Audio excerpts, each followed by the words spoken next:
Hello, respond quickly. They will wait for it to pop up. Okay, so today what we are doing is on your lab 3.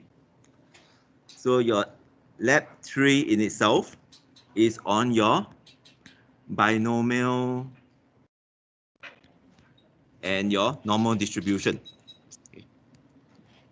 Now, because we have not done the tutorial for binomial distribution yet, what is binomial distribution used for? When do you use binomial distribution? When do you use binomial distribution, for example? Any events? Okay. So for example, let's say that you are given a test. Okay.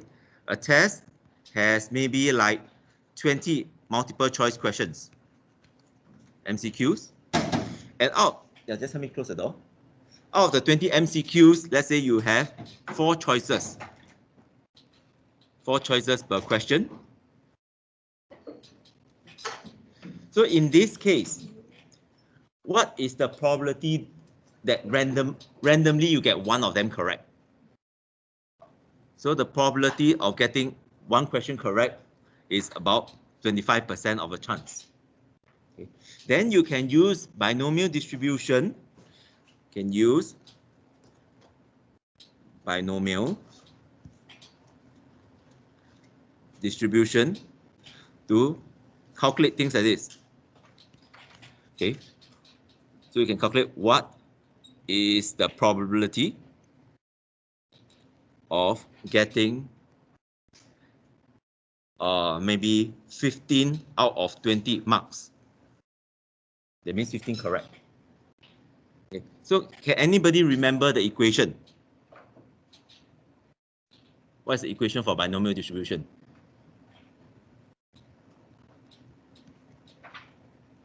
Equals to? You have it in your lecture notes. In fact, you're still cover in this Thursday's tutorial. So can anybody help me read out the equation? Yeah?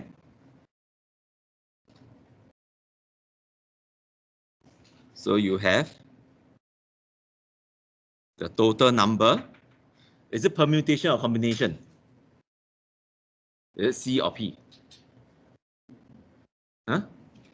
Combination, correct. Multiply by what?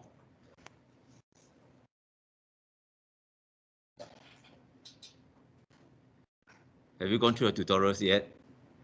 Multiply by what? Probability of success to the power of. So what is the equation for binomial distribution?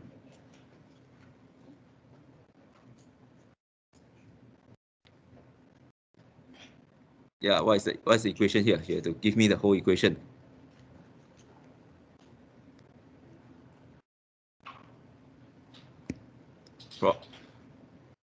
Of R, and the Q is actually 1 minus P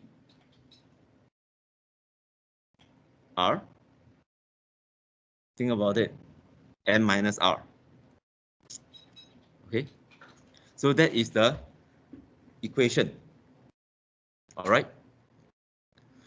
So which means that based on this concept itself, okay, if you were to do the probability of getting 0 plus the probability of getting 1 mark and so on up to the probability of getting full marks, you give you equals to 1. Correct? That's all the probability it has. That's why it's 100%. 100% you're going to get from 0 to full marks. That's what it means. Okay. So based on this, we can actually help us to calculate a lot of things. So let's go to your lab itself. So how do you use Excel to find the probability for binomial distribution? So let's say you have something like this. For example, the number of, you want to find the number of trials. So N equals to something. Get this larger. Okay, the number of success, which is R, and the probability of success. Okay, these are the three things that you need because Q is actually 1 minus P, right? So for example, you have 20 MCQ questions. The probability of getting one answer right, if you actually do not know, just randomly pick a number. So it's 0.25%, 0.25, or 1/4 of a chance. And you want to know the probability of getting, let's say, 15 marks. Okay. So what is the probability for this thing? Okay. So you can calculate the probability using this equation or this formula known as binomial distribution. Okay, so binomial distribution, the first is to look at the number of success. The number of success is actually your R. So this is your number of success. Okay. Trials is the total number of trials. And the probability of success is your P. Okay. So cumulative, let's put it, what does true and false means? Let's put it as false first. Okay. So N is actually the trials. R is the number of success. E is the probability of success. Probability of success, okay? Oops, wrong.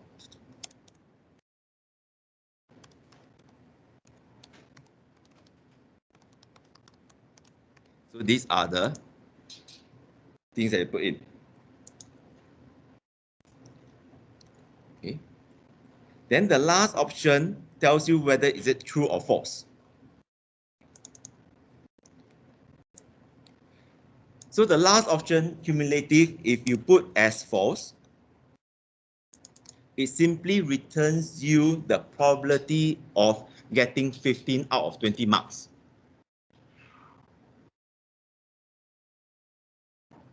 Okay.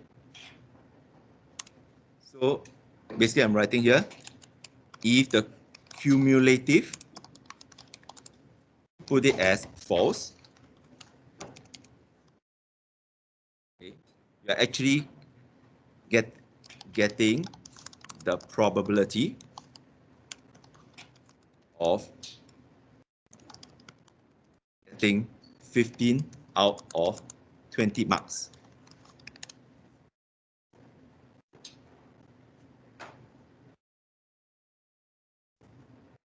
Okay.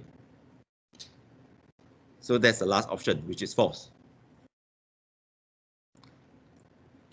Now, what happens if the last option is true? If the last option, I change it to true, what do you think it gives me?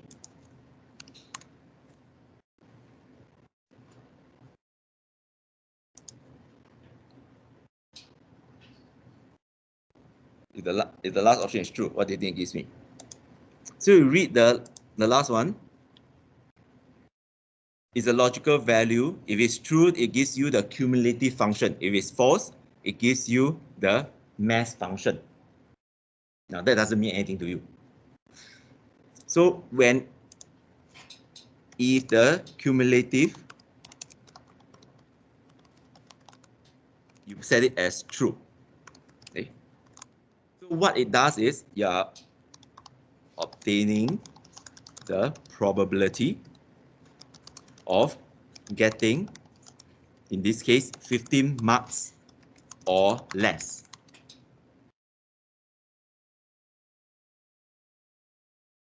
Make sense? That means it adds from 0, the probability of getting 0 marks, probability of getting 1 mark, 2 marks, 3 marks, all the way up to an inclusive of 15 marks. That's what I'm trying to say. Okay. The 15 marks here is because we set to 15.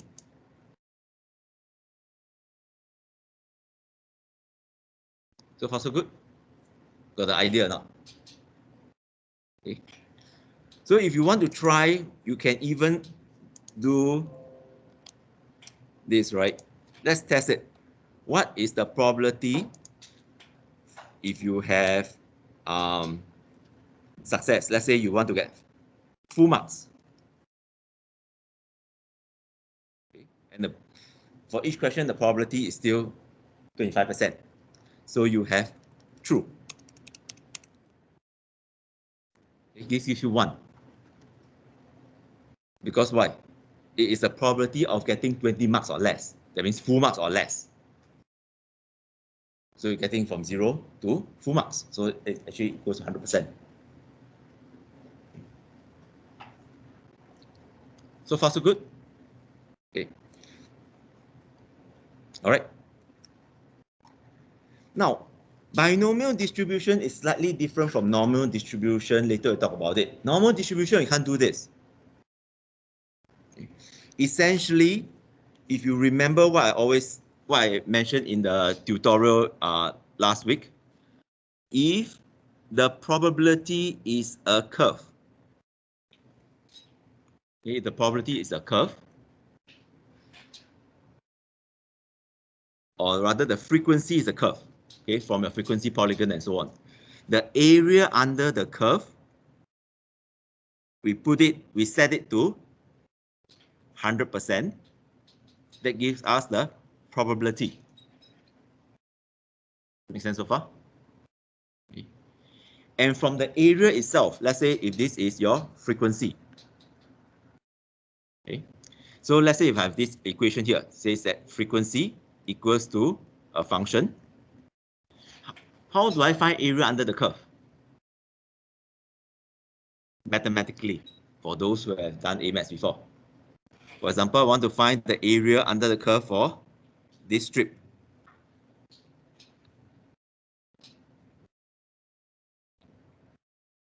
Let's say this green strip, which is from maybe 1 to 2.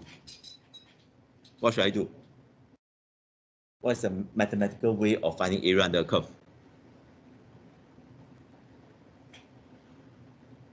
Anyone still remember? Or the concept, at least. I'm not asking you to calculate. I'm just asking for a concept. Huh? You integrate it, correct. So the probability is actually the integration of two numbers, your x and y, okay, of your function. Okay, in this case, you're actually integrating. The probability is you're integrating from 2 to 1. Make sense? Okay. Now, what happens if you are asking, in this case, what is the probability of getting 0.5? Will there be a probability? That means what is the area of this line? There's no line, right? Because if you put it back into your calculus, the probability of getting exactly 0.5 is 0.5 and 0.5. Which you add up, it will cancel off itself.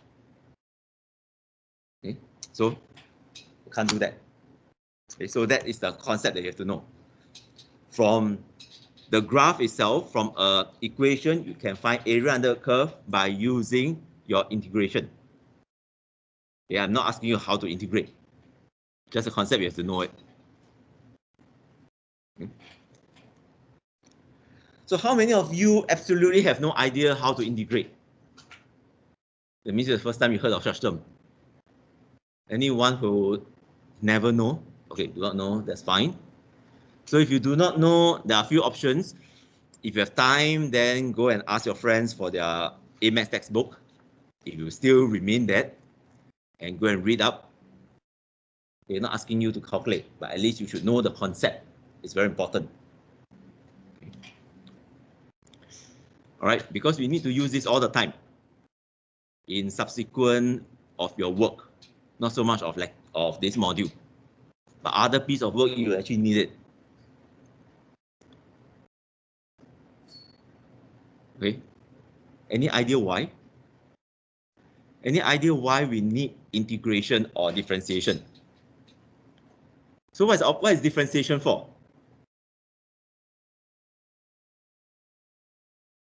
Okay, so correct. Integration is to find area under the curve. Your differentiation is to find the gradient. Okay. Now, we use differentiation all the time, just that you do not know. Okay. How many of you entertain the idea of you may want to go to become a medical doctor after this? Anyone? Okay, you need to know these concepts. That's a fundamental concept. Okay. Things like what? Let's say, for example, you can have questions like this. If a patient is transfused with, let's say a medication, okay? That means you do IV transfusion of medication. The rate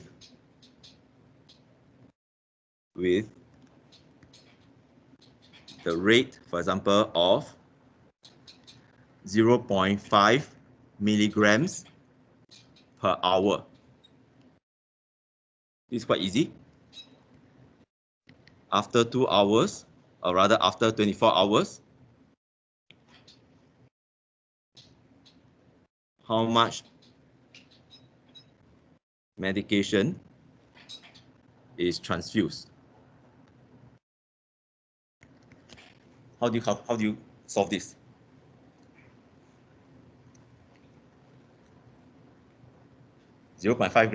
milligrams per hour after 24 hours is how many milligrams?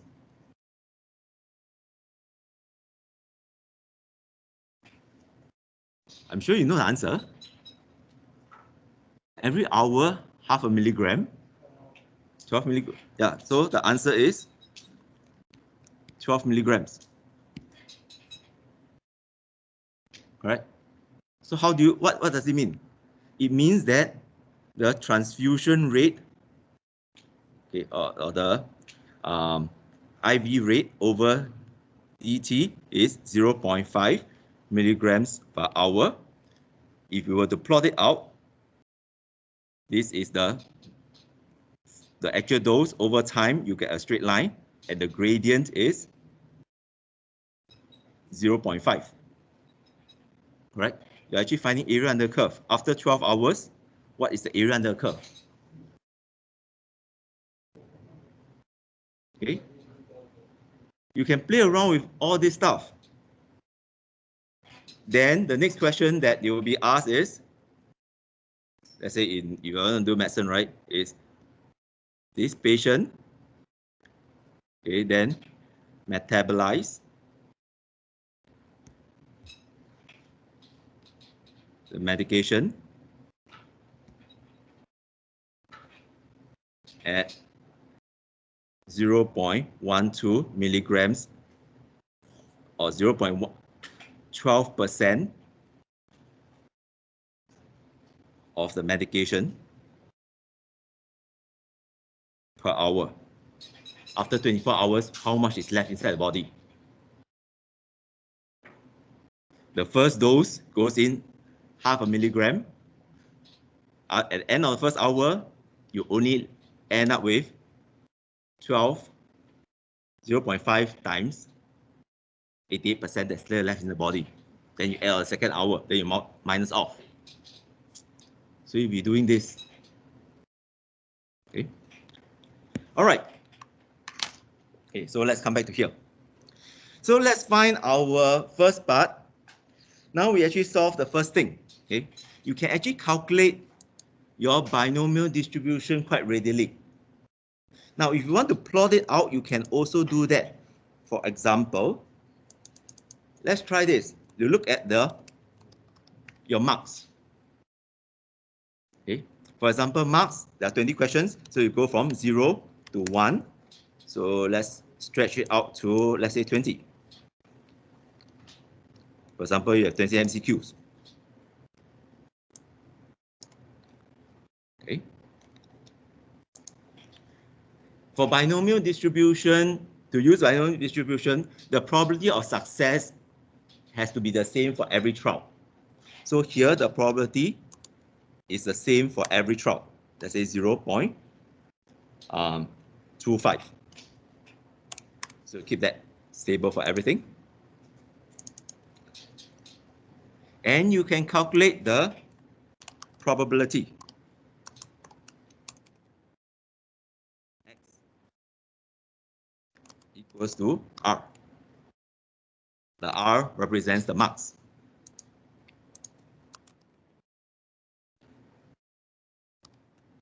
Okay. Oops.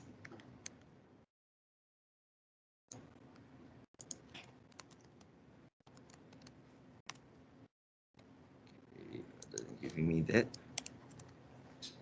So you can calculate the probability of X equals to R. And the number of questions remains the same. So you insert, the number of questions remains the same. So there are 20 questions in total.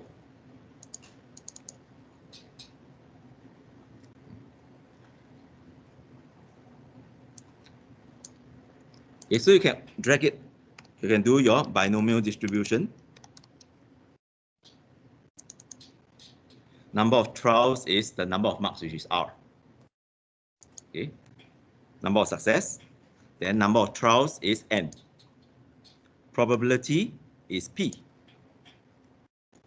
Cumulative, we want to put it as false because it's a myself. Okay, so once you have that, just drag through the whole thing. So you find the probability of getting every single mark in a 20 MCQ. If you look at it, highlight the whole column D, the total sum is 1.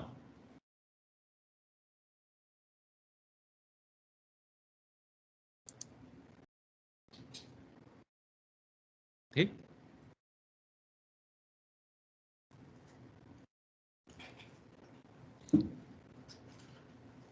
Okay, try this out yourself. See whether you get the same answer as what I have.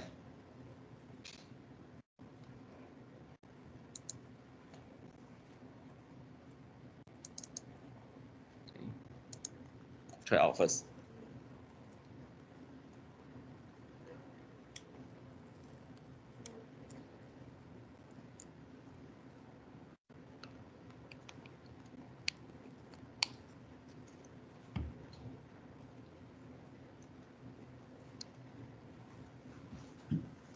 So this is like doing a 20 MCQ question randomly. That means you absolutely have no idea what you're doing.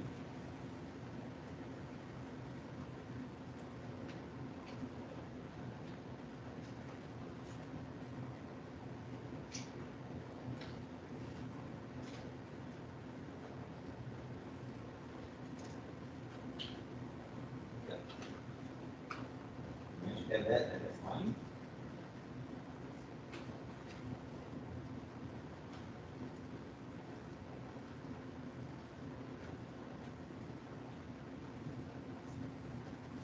So next thing we are going to do is actually quite interesting, or quite. So let's say you do a 20 MCQ question really randomly. What is the likely marks that you're going to get? What do you think is the most likely marks that you're going to get?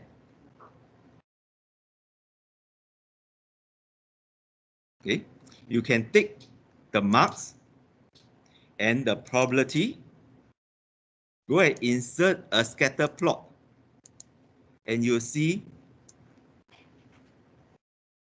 which one hits the highest. You end up with getting 5 marks is probably the most likely one.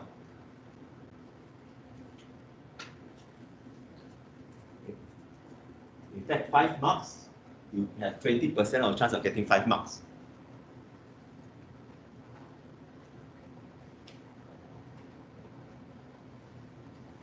You're getting exactly 5 marks with 20%, around 20%. So you highlight column A, column E, and insert a scatter plot.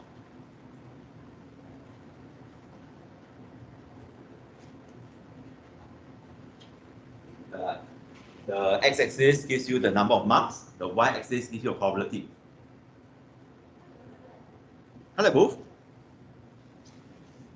Highlight A, control, highlight D.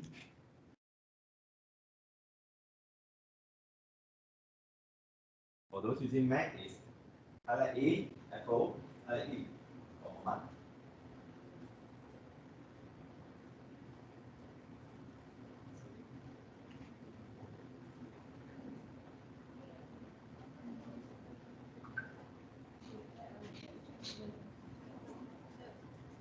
This what?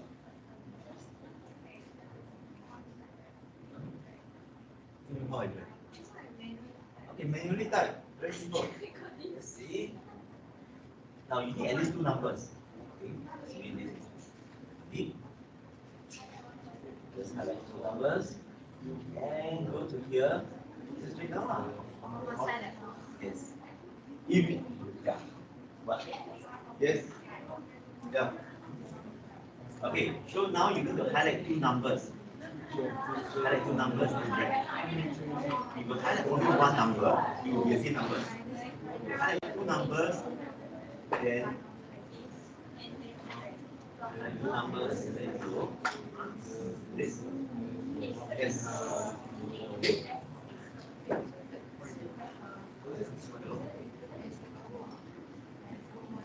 So the highlight 0.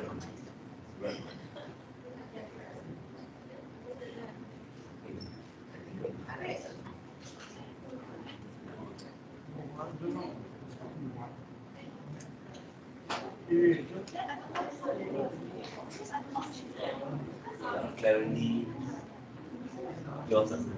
Oh, so you can know. No, yeah, you cannot do that.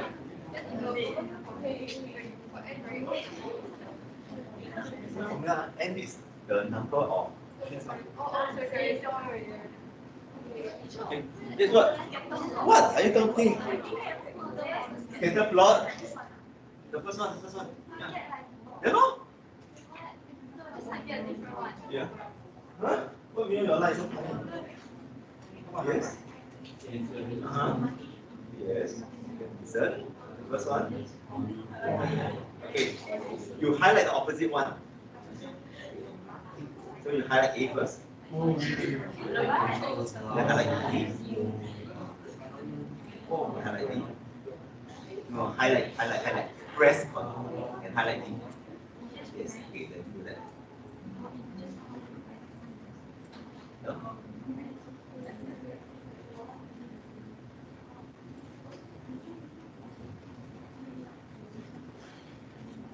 Yes, what? What happened? You could explain. What do you do? Okay.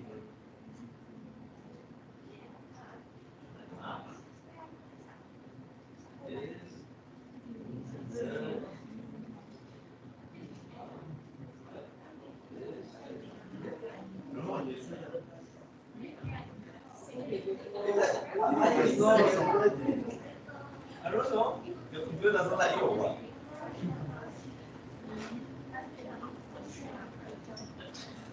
Okay.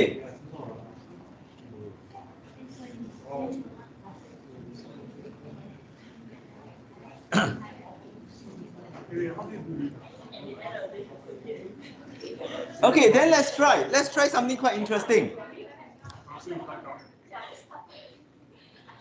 Now you know that the likelihood of getting 5 marks is actually very high, right? Which means that what is the probability of passing if you just answer randomly? What's the probability of passing if you just answer randomly? You need to get at least 10 marks out of 20 to pass, right? So you can actually just, at the 10 marks here, you can just have a sum, add up the probability from 10 all the way to 20, and that gives you the probability of passing is 1%. So you are taking the probability of 10 and below. So which means the probability of passing here is actually very minor. Okay. So it means that you have a MCQ test of 20 questions and you have actually no idea there are 4 choices. You randomly just answer, the probability of actually passing is 1.3%, 1.4%. But do you think that you have a higher probability if it is a true-false questions? True-false question higher, right? So which number do you have to change for true-false questions? Yeah, this P. Change, let's say if you change the true-false to true-false question, everything is 0.5% or 50%. Let's see what happens. If you change the probability, instead of 4 choice MCQ, you have now true-false questions. You have about 60% chance of passing now.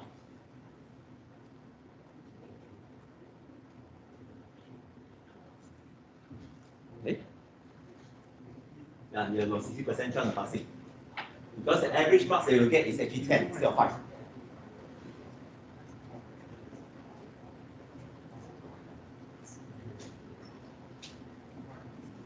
Okay.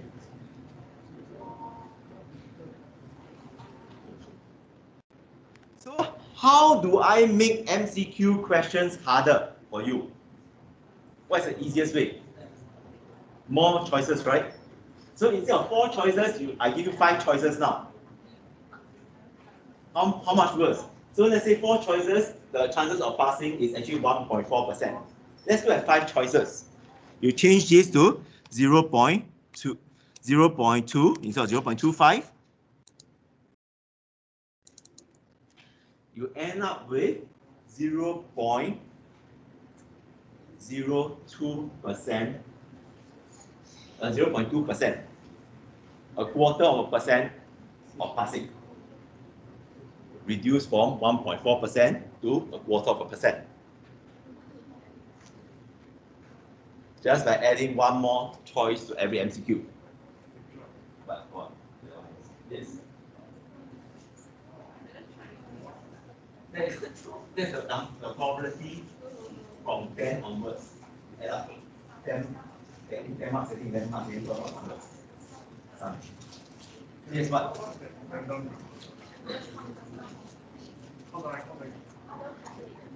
Which one?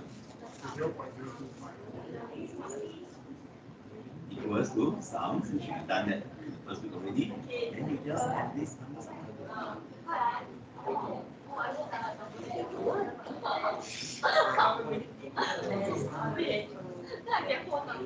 Okay. So this is why we give you 4 choices MCQ.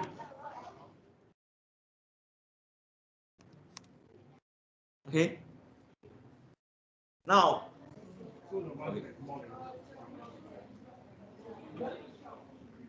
D12.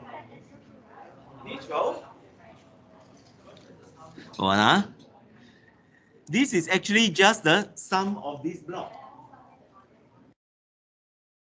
The probability can get 10 marks, 11 marks, 12 marks, and so on.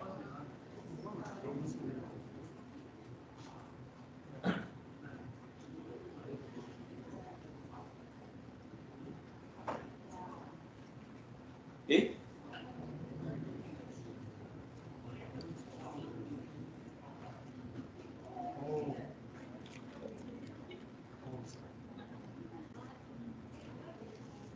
All right, so I'm trying to show you a few things. One is the easiest way of making you fail is to have more choices in the multiple choice questions, right? Because you reduce this number.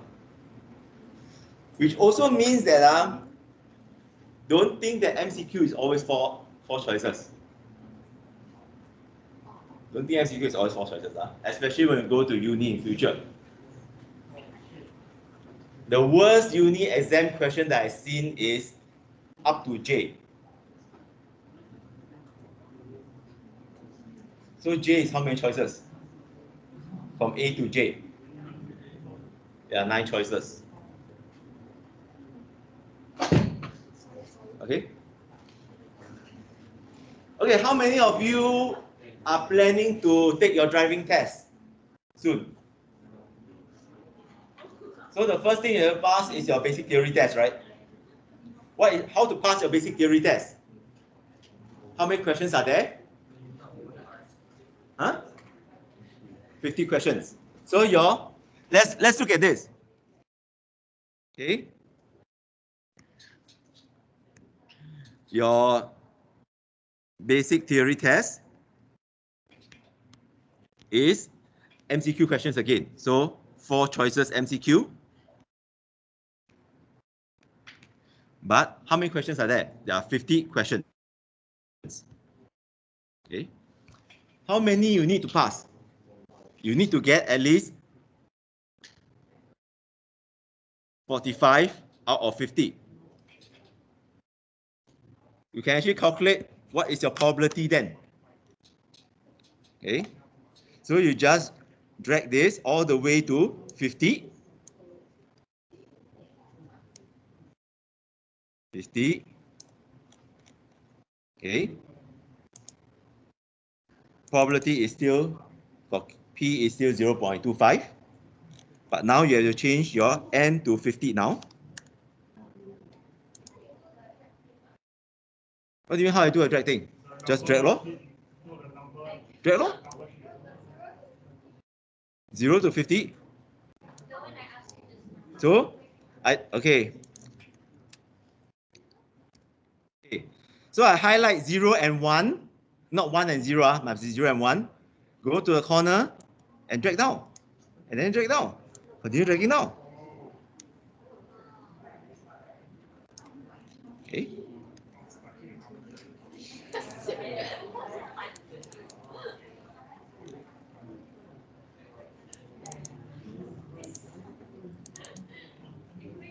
Okay.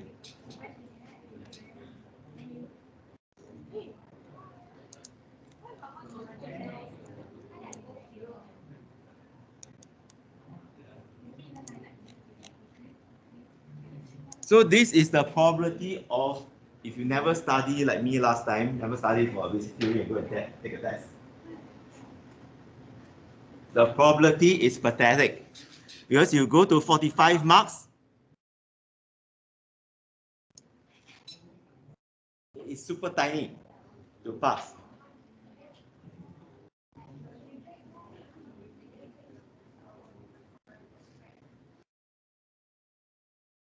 Now, in terms of probability, what does this kind of numbers means? What does this kind of numbers means in terms of probability? Anybody know what does E minus E means? So when Excel gives you something like this, right? So it's, let's say, 4.06 E minus 22. In mathematical terms, it's actually equals to 4.06 times 10 to the power of minus 22. So what is the chance of this happening?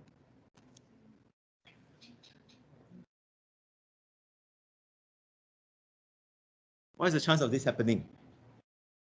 We are looking at probabilities now. So what are the chances of anything happening?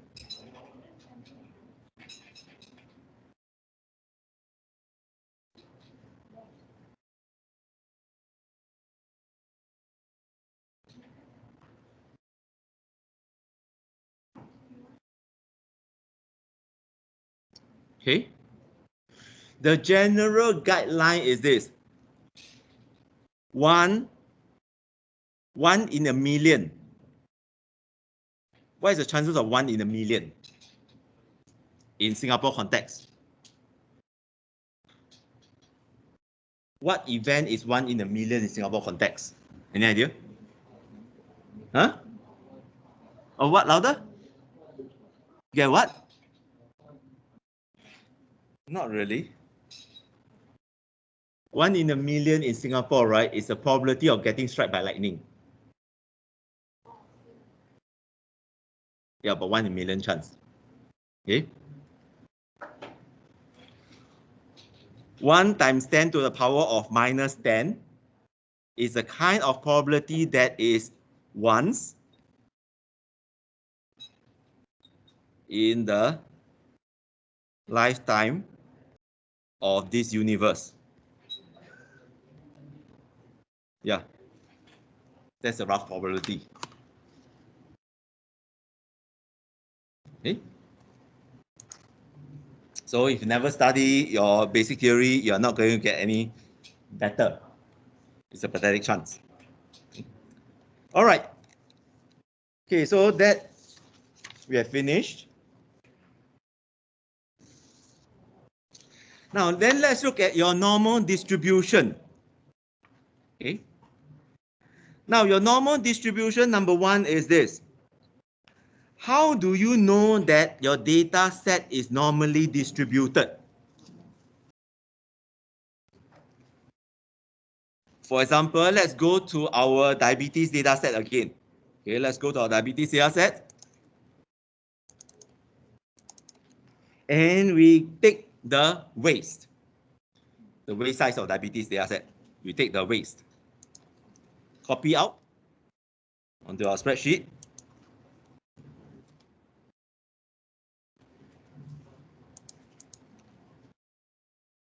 Okay, how do you know that this data is normally distributed? Excel doesn't give you a normality test.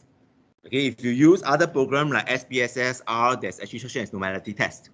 But Excel doesn't give you a normality test. So the only way is a visual method to see whether if the data is plotted out, does it look normally distributed? Okay. Does it? So it's a very subjective way of looking at it. Okay, when you learn R, I'll show you how to do it properly. SPSS will not show you at all because it's too expensive.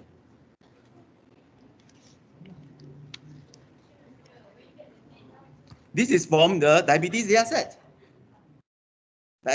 Open up your diabetes data set, the waist. Okay, go and get it first.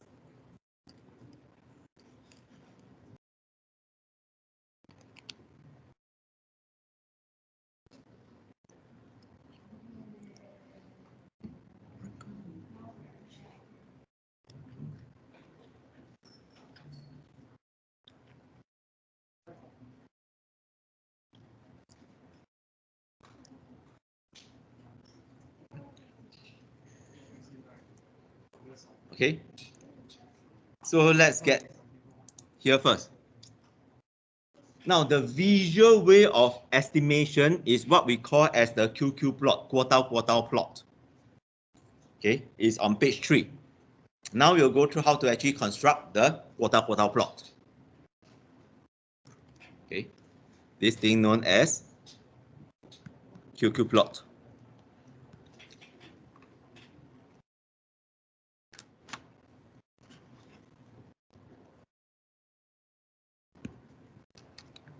Okay, so you have the waist already. Make sure that you collect the total column.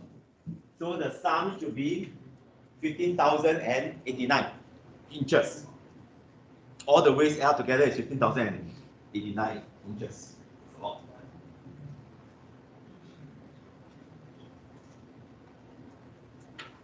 Okay. Then this you have to do step by step. So if you are not done for each column, stop me first. Okay. So this is column A. Okay, let me expand it out slightly even bigger. Column A. Now, column B, you call this as rank. Type in rank for column B.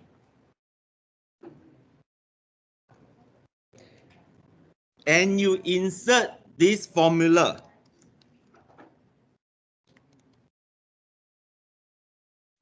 Okay.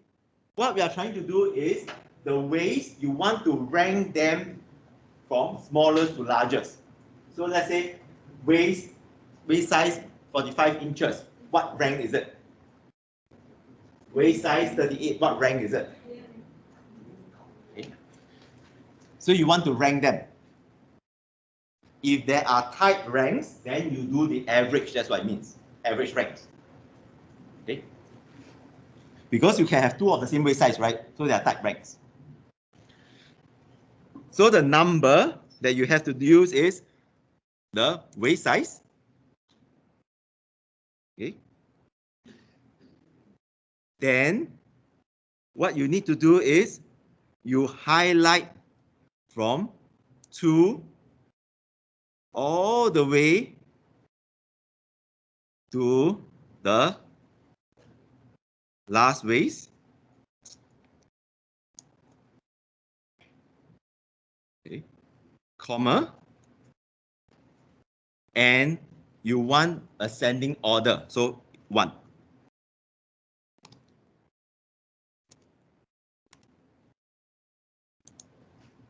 So this is a formula first.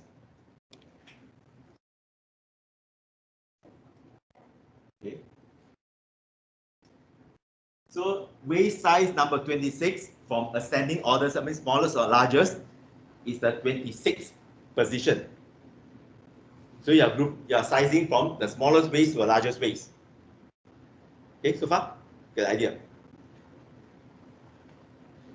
Now, but there are so many ways. So there's actually 302 to 398, that means 2 to 399 means 398 ways. Do you want to retype the equation again and again for 398 times? No, right? The problem is, you see, here you cannot just drag. You see, if I drag it down, this becomes weird. Because the number, the order will go off again. Correct? So I cannot do that. What I need to do is a trick. You go back to the first cell, that means B2. Instead of A2 to A399, you put a $ between A and 2 and between A and 399. You put a $ between A and 2 and A and 399. That basically locks up the number after the $. So which you see, if I drag it down, everything changes except this middle number doesn't change. It still follows the same block. So I'm locking the reference values.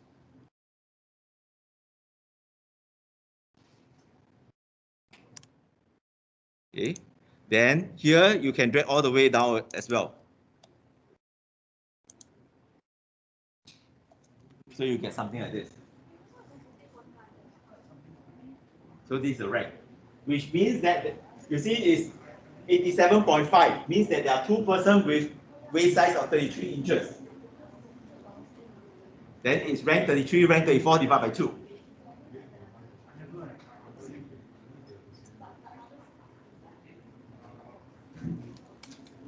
Okay, get this correctly first. Yes, what? I didn't type the same thing as you, but I still got the same. I type the same. A to A is also possible. A to A is also possible, but try not to use that because if there are other values below, then you get a problem.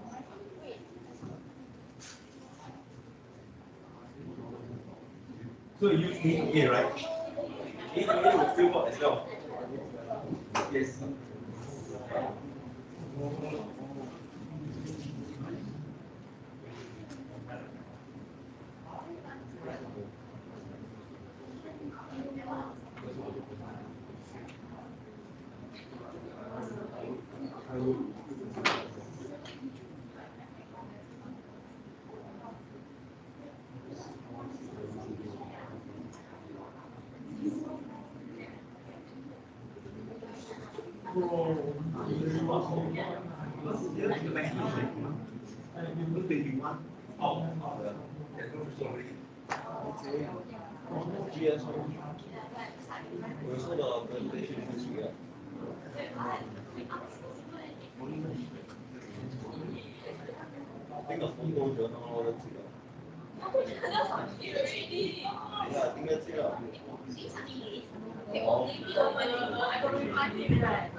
So the two presentation next week. I don't know. You also can't do anything.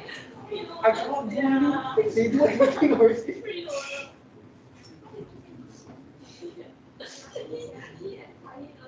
Just don't know what they're doing. I wanted to phone call them. You phone call them. At least I got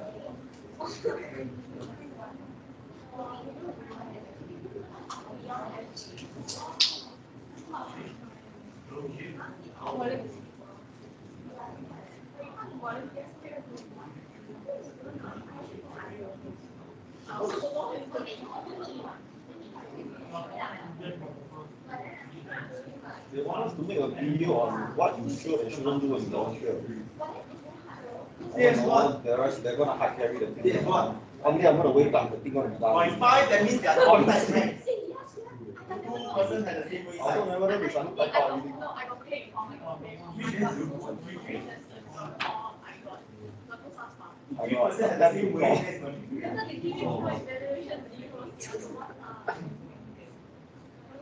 You give them zero also, yeah, confuse the teachers. Okay. All right. So far, okay, let's get here first. Now you have done that already. You are still halfway, you are still a long way too. Okay, then the third column, which use percentile. So actually all this is in your notes already, you can go on. So percentile, you just take the rank on B2 minus 0.5 divide by the count. Okay, so you want to count the values. So you want to look at percentile, count the values.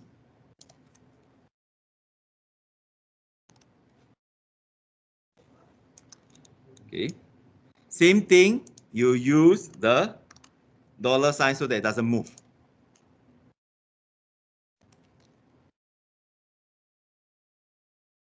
Okay.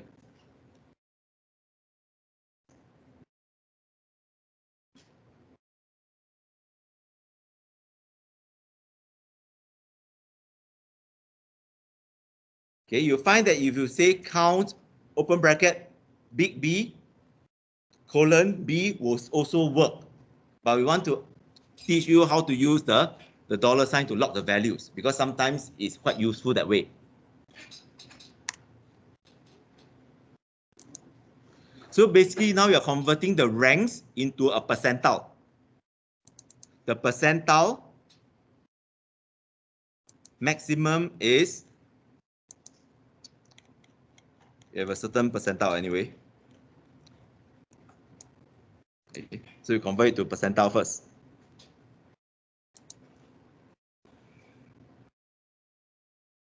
Okay. Yes. This. Okay. Convert it to percentile.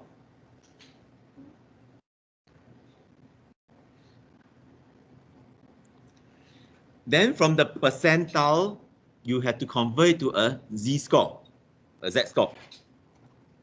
So column D, you call this as z-score. Okay. So you type equals to norm, inverse, column C, cell C2, the mean is 0, standard deviation is 1.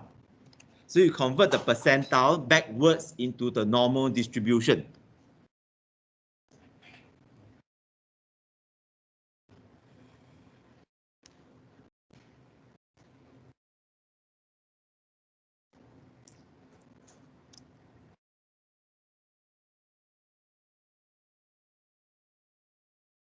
Okay.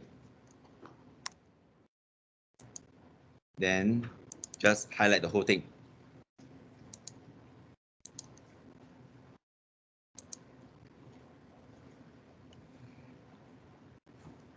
Okay. After that, you need the last part, which is you have to standardize the weights. So you type standardize weights.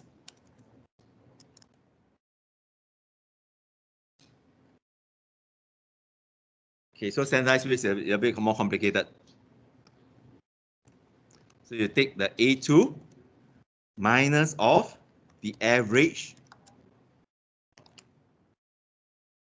of the whole column,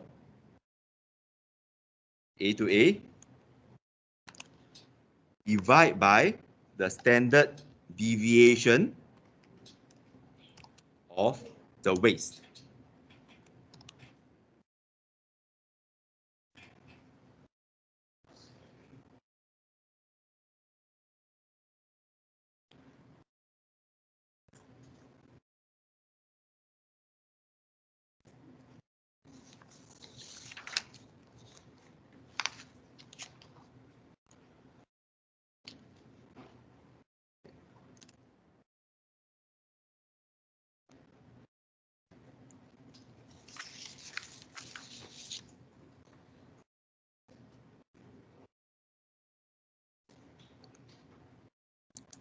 Okay, hold on. So here I'm short of a close bracket. So the numerator has a bracket.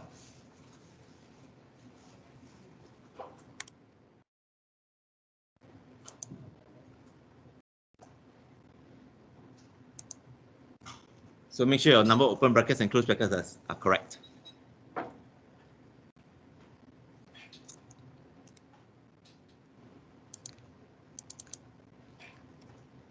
Okay. Once you reach up to here, you're almost done. Then what you need is to highlight column D and column E. Then you insert a scatter plot again. If the weight size is normally distributed, you should see it almost as a straight line.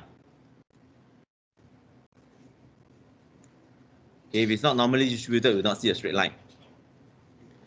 And if you plot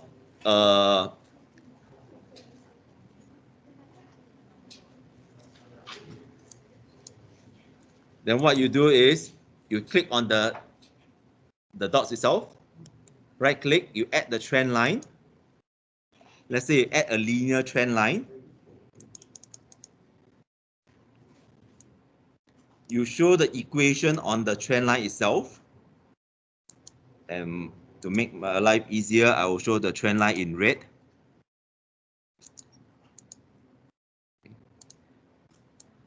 The gradient of the trend line should be close to 1. That means y equals to x. Then the data is normally distributed. It's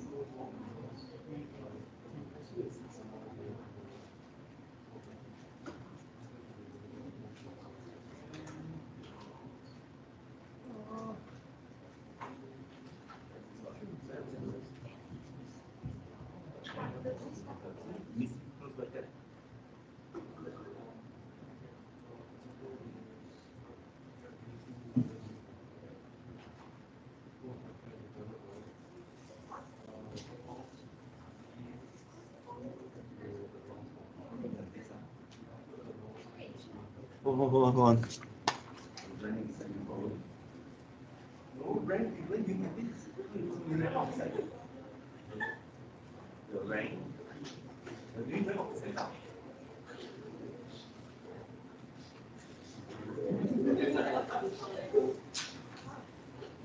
This is percentile already. This rank. Rank is done already. This is percentile. Percentile.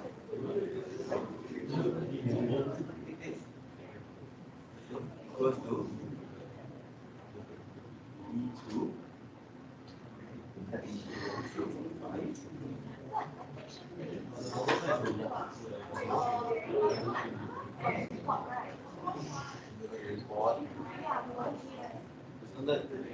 under the next semester's problem.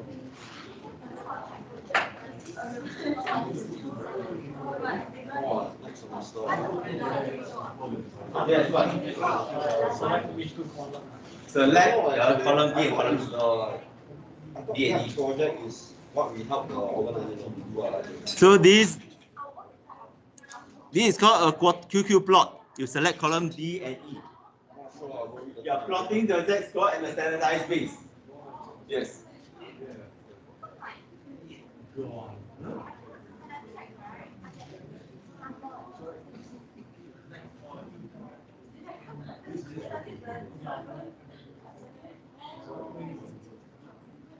The percentile is wrong. Percentile be too big. Bracket here, the bracket is this one.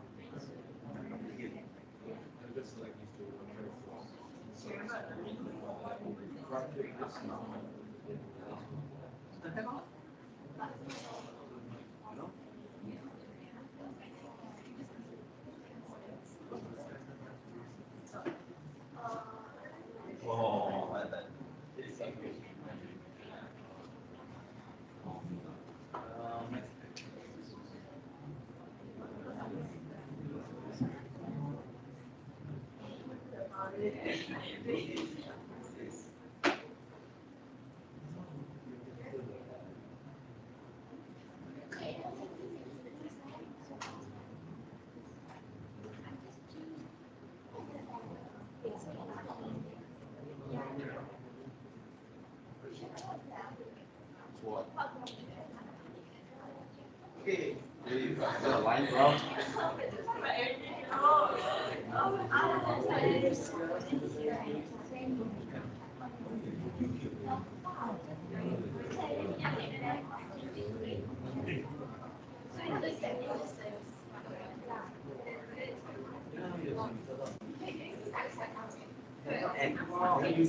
N is the number. So this is actually 399. N is 399. So you get that is 399.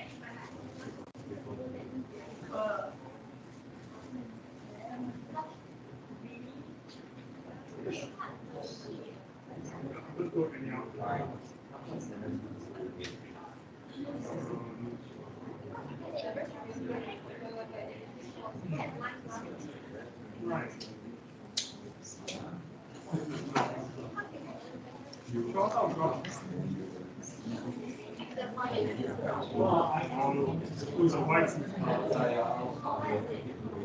It's a white system. You can use A2 here.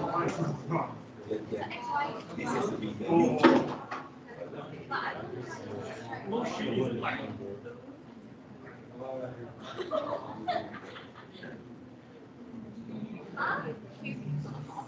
Yes, what happened here? Okay, what happened? Yes, that's what.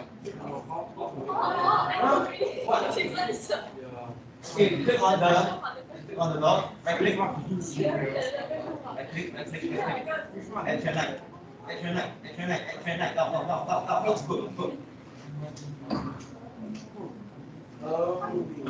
Then you add the equation in.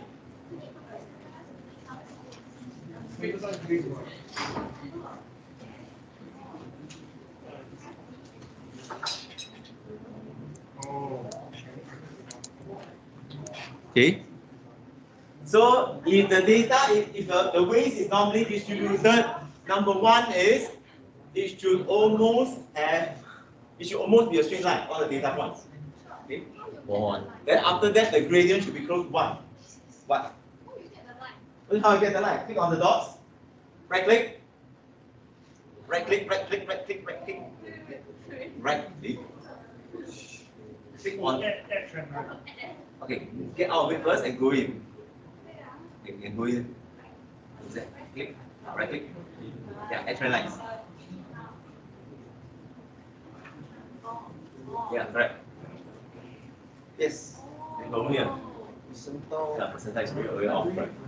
So let's see where do you go wrong. Your rank is correct now. Correct. Okay, percentile. The bracket is here. Bracket is in the numerator.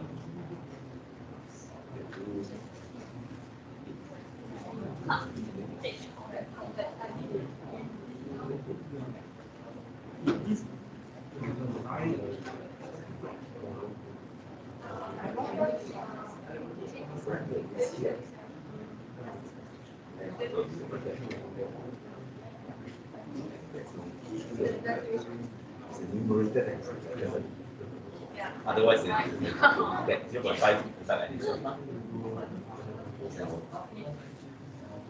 Just now it is 0.5%. Then from 0.5 is like count first. You press it, then you do the numerator.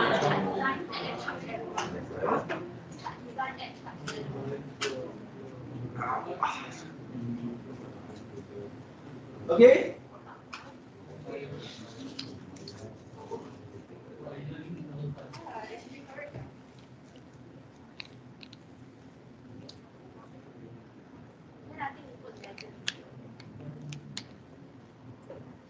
Yeah, put the display the equation. Yeah. Okay, so in short, this is where we come out. If the waistline, if the waist is normally distributed. Okay. Let's get here. Waist is normally distributed or follow. When I say normally distributed, it simply means that it follows a normal distribution. Okay. Then the QQ plot, which is actually this, the dots, should be a straight line. And the least or the trend line, you can just use a trend line. The regression line, gradient is approximately equals to 1. Okay, so that's what we have here. It's 0.9966, so it's about 1. Yes.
Do you get these numbers?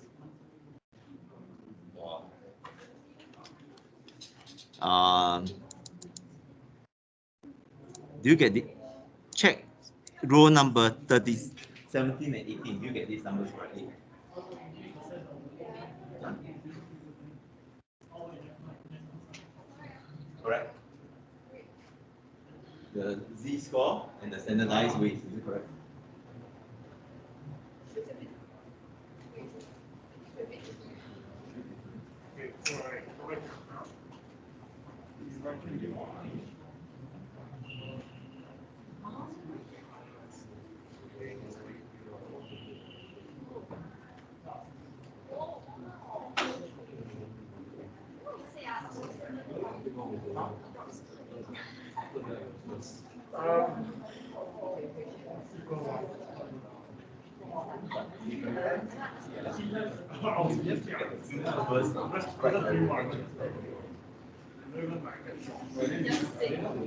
Doesn't make sense.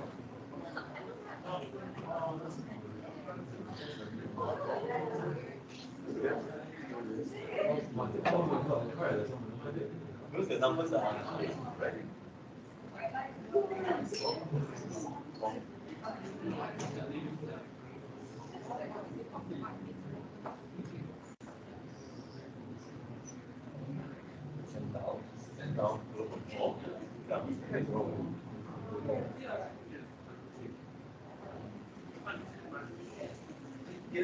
X, but now you go back to B already. You never. Now here.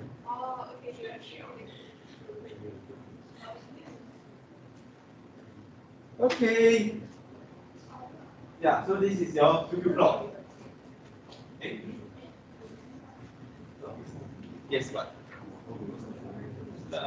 Okay. Let's go. Let's go.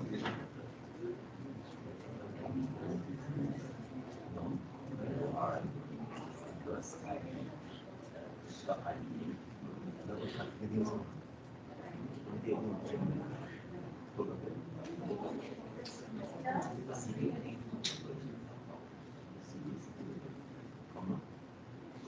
Mean is 0 and you choose 0.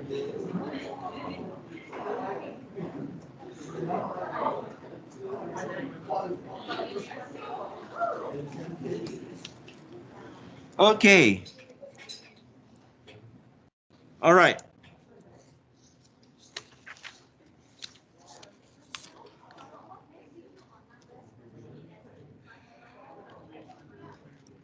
Okay, so the next one is to help you to do your tutorial question as well. You can check your own tutorial questions.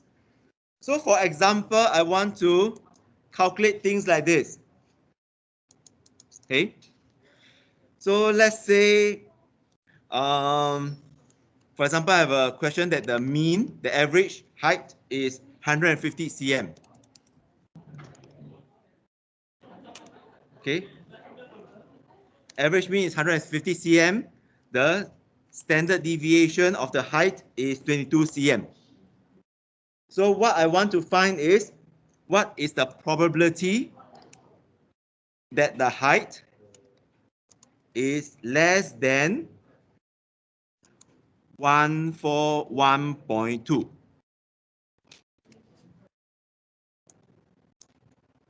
Okay, I can use my normal distribution to do that.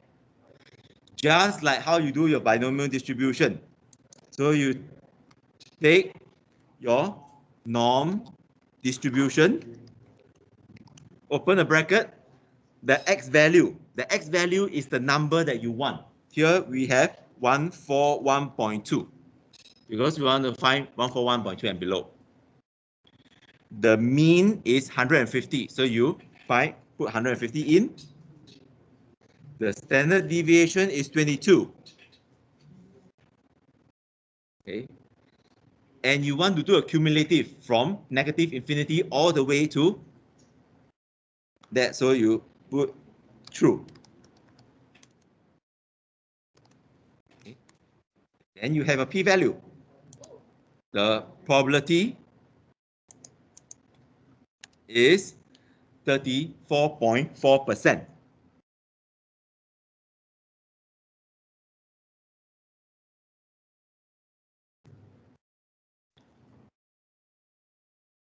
So far, okay? So fundamentally, what it means is, If the distribution looks like this, okay, you have a distribution of height. So this is height. The average here is 150. Okay. One standard deviation is 22. So 50 plus 22 will be 67172. 150 minus 22 is what? 150 minus 22. 138. Okay, 138. What I want to find is 141.2. So 141.2 is somewhere here. Okay. This point is 141.2. I want to find the area here. Okay. Which then Excel actually gives me that the area here is 0.3446. Okay. So here is 0.3446.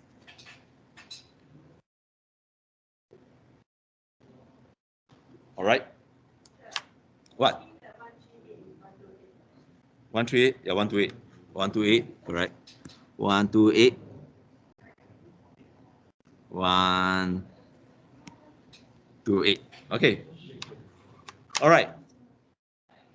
Then I can do the other one, that is, what is the probability that the height is less than 166?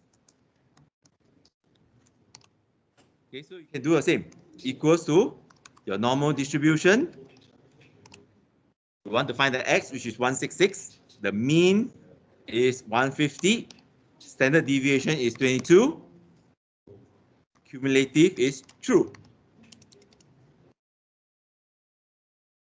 So this gives you 76.64%. So it's 65%. Okay. So now what it means is 16 something. So here, let's say this point is 166. The area under the curve, let's use the magenta line. The area under the curve for this thing,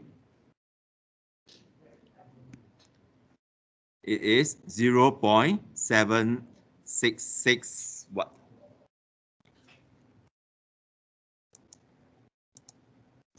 665.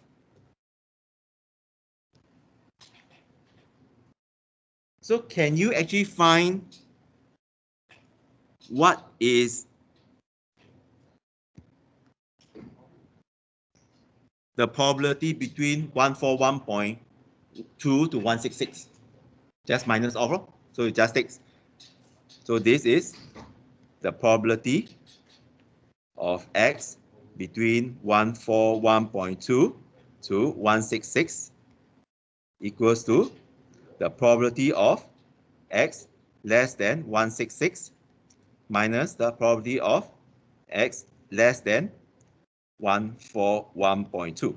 So you just minus off 0.7665 minus 0.3446.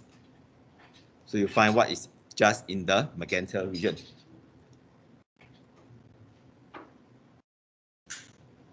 All right.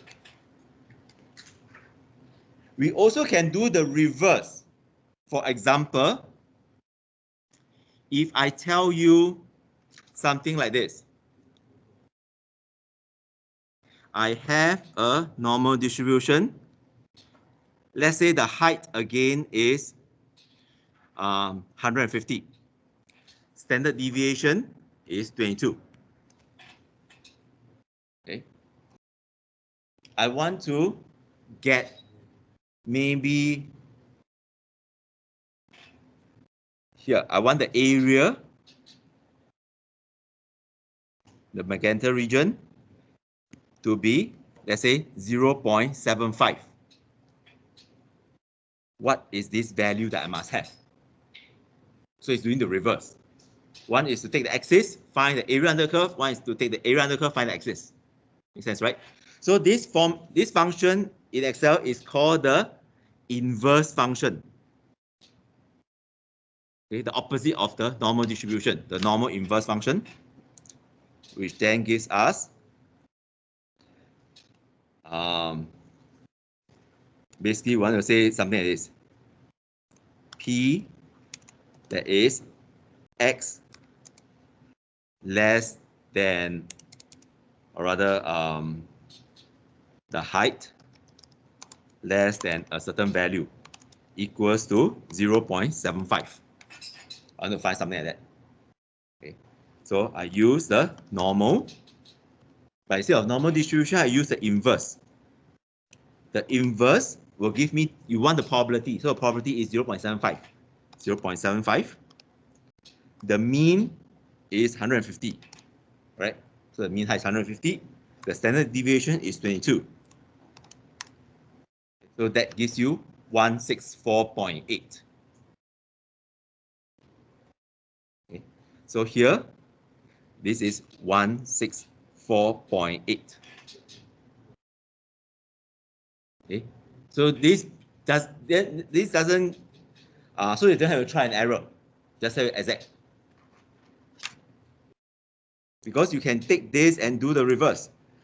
If the P, as what we did in this by itself, right? If P, the height is below 164.8, what is the probability?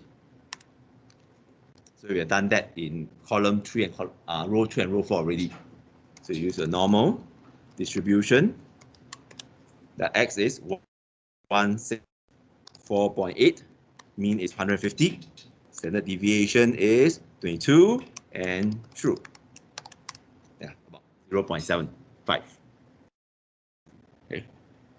If you don't have the inverse function, then you will be using this equation and start to play around with this number here. Correct? You play, let's say 160, 170, then you know that somewhere in between, they 165, and all this stuff to get you near to 75%.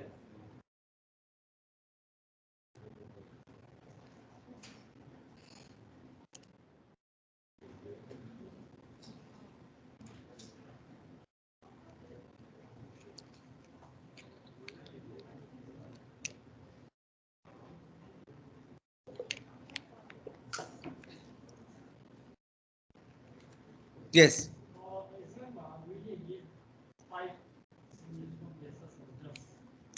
Okay, exam, your test and all this, I'll keep on saying your final number, your final result based on the question. If it asks you, if that's not stated, if the first page of the test paper tells you that it's up to 3 significant figures, then give out 3 significant figures. The problem is, same as what you learned in secondary school, all the intermediate give to more significant figures. Otherwise, you're going to have round off error. Yep. Okay. It's a huge problem when you come to your statistical test. You have a lot of round off problems.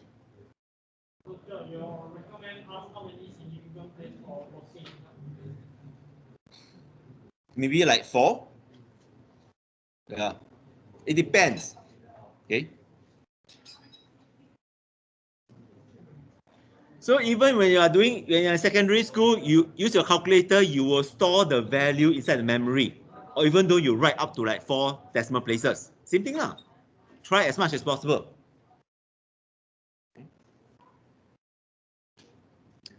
All right. So why not you do question 6 yourself? Question 6. So this is what you want to find. Okay. That in your normal distribution,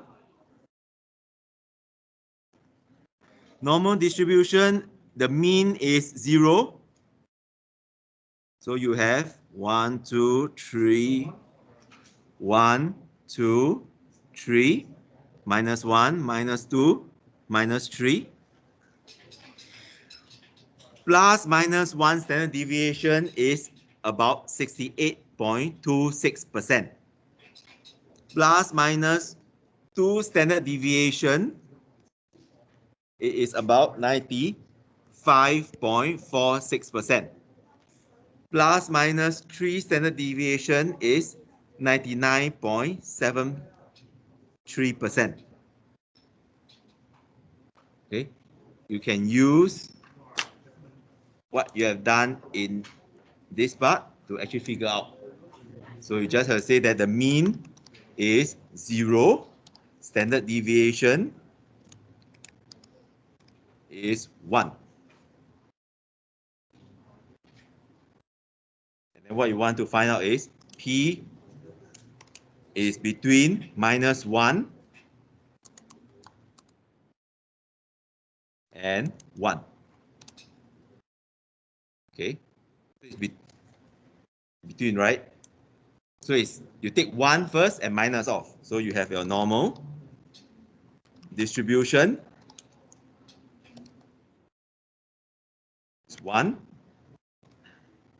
0, 1, true, minus off the opposite side, minus 1, 0, 1, true. So that's the whole thing. And you end up with 68.26.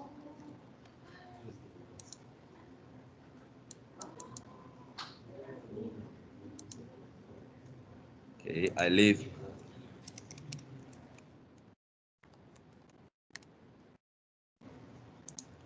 Okay, I leave this as big as possible so that you can see.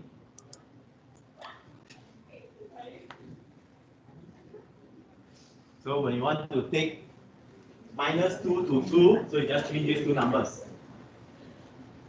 You can verify yourself. Yes. What? One. What one? So you have to look at it. This is the x value. This is the mean. This is the standard deviation. This is cumulative or not? The same thing exactly what you do here, huh? What?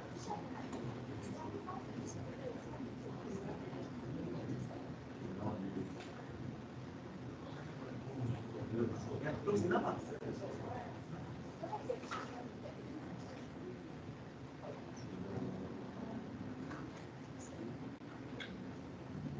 Because you are using it as a number. If you have more decimal place, you will get closer and closer. Yeah, so I only use 164.8. If you use more decimal place, you're going to get even closer.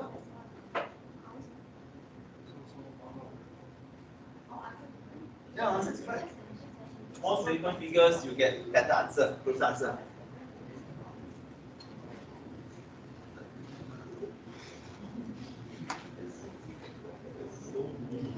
Okay, so today, rather Thursday, who is coming for tutorial? Which is opposite class? Do you have practical this Thursday? So all of you going to be at home, right? Okay, good. Then all of you be at home.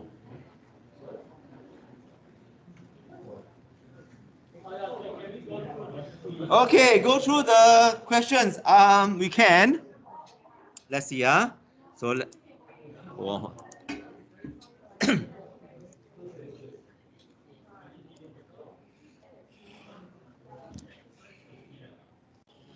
Okay, I have to pull out the questions first. Let me see if I can find the questions myself.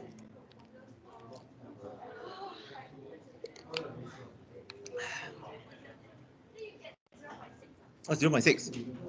Huh? Yeah, 0.6 something. Perfect. Okay, so that's all for this part. And we'll don't stop bothering about here. Let me stop the recording. You have what?